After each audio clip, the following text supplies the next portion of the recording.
kelak orang-orang yang masuk ke dalam surga, ucapan yang pertama kali mereka ucapkan apa? Alhamdulillahilladzi hadana lihada wa ma kunna linahtadiya laula an hadanallah. Alhamdulillah, segala puji bagi Allah yang telah memberikan hidayah kepada kami tatkala kami dahulu berada di dunia. Petunjuk dari Allah, kita tidak akan menjadi orang yang benar, orang yang lurus, orang yang berakhlak baik kecuali itu hidayah dari Allah Subhanahu wa taala. Dan dahulu Nabi alaihi salatu wasallam ketika perang Khandaq, ketika ikut serta memindahkan tanah, ya, menggali parit, Nabi sallallahu alaihi wasallam ya tatkala sedang memindahkan tanah, beliau mengatakan, wallahi laulallah mahtadina wala tasaddaqna wala sallaina. Demi Allah, kalau bukan karena Allah, maka kita tidak akan mendapatkan hidayah. Kalau bukan karena Allah, maka kita tidak akan bersedekah, dan kalau bukan karena Allah, kita tidak akan melaksanakan salat. Jadi hidayah Islam itu sendiri karunia dari Allah, hidayah iman, kemudian menjalankan aturan-aturan di dalam Islam dan iman itu juga mutlak murni taufik dari Allah Subhanahu wa taala. Di dalam kaidah yang ke-8 ini terdapat dua faedah. Yang pertama, adabul ghurur. Ya,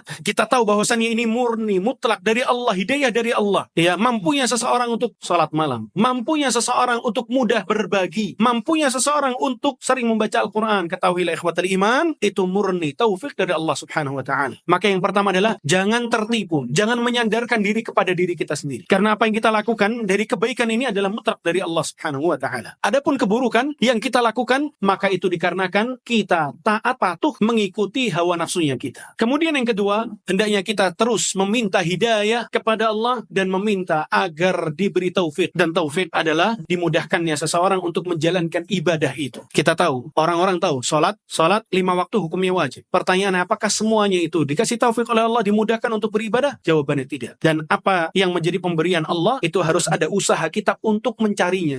Kalau kita tidak ada usaha untuk mencarinya, maka apa yang menjadi karunia Allah itu tidak akan sampai kepada kita.